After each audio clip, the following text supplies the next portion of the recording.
இப்போ நம்ம vegetable salad எப்படி பண்ணுறதுன்னு பார்ப்போம். அதுக்கு என்னென்ன காய்கறி எடுத்திருக்கேன்னு சொல்கிறேன். ஒரு குடமிளகாய், 2 வெள்ளரிக்காய், நீங்கள் வெள்ளரிக்காய் எவ்வளோ வேணுமோ சேர்த்துக்கலாம்.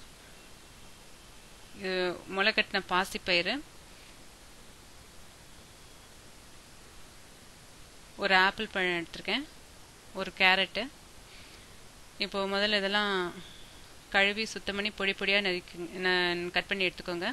எவ்வளோ சின்னமாக கட் பண்ணுறோமோ அவ்வளோவுக்கு எல்லாம் நல்லா ஒன்று சேரும். ஏன்னா பாசிப்பயிறு சின்னமாக இருக்கிறதுனால எல்லாத்தையும் பொடி பொடியாகவே கட் பண்ணிடலாம். இப்போது கட் பண்ணி எடுத்து வச்சாச்சு.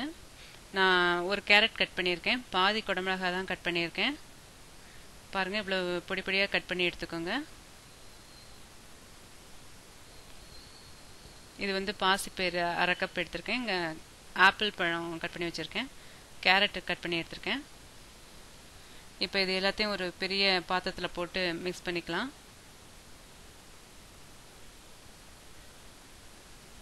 ஆப்பிள்,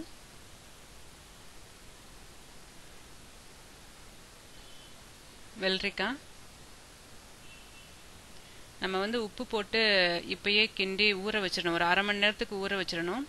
ஊற வச்சிட்டோம்னு சொன்னோம்னா அடியில் உப்பு அந்த தண்ணி சேர்ந்து வந்துடும். தண்ணி சேர்ந்து வந்ததுக்கப்புறம் வடித்து விடணும். வடித்து விட்டதுக்கு அப்புறம்தான் நம்ம மற்ற இன்க்ரீடியன்ட்ஸ்லாம் சேர்க்கணும். ஏன்னா இப்போ தண்ணியோட மிளகுத்தூள் சீரகத்தூள்லாம் சேர்த்தோம்னா அதெல்லாம் அடியில் தண்ணியோட சேர்ந்து தங்கிரும். மேலே காய்கறி மட்டும் இருக்கும்.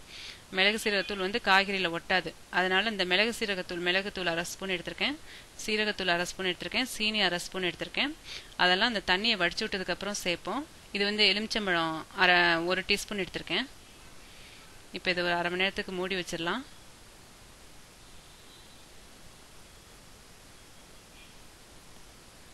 ஒரு 1/2 மணி நேரம் வச்சுருங்க. இப்போது 1/2 மணி நேரம் ஆயாச்சு.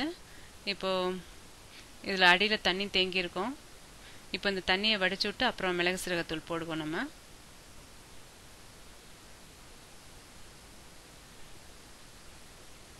ஃபுல்லாக வடித்து விட்ருங்க, இல்லாட்டா மிளகு சீரகத்தூள் வந்து காய்கறியில் ஒட்டாது, தண்ணியில் தேங்கிரும். இப்போ தண்ணியெல்லாம் வடிச்சாச்சு.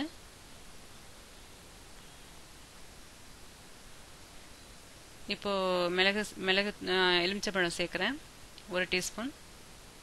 இது மிளகு 1/2 ஸ்பூன், சீரகத்தூள் 1/2 ஸ்பூன், சீனி 1/2 ஸ்பூன் சேர்த்துருக்கேன். உங்களை வெஜிடபிள் பிடிக்காதவங்க வந்து இந்த ஆப்பிள் பழம் சேர்க்கறதுனால இந்த சாலட்ஸ் விரும்பி சாப்பிடுவாங்க. நல்லா மிக்ஸ் பண்ணிட்டீங்கன்னா முடிஞ்சுது. இந்த சாலடை நீங்கள் ட்ரை பண்ணி பாருங்கள்.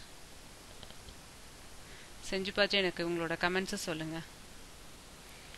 Thank you.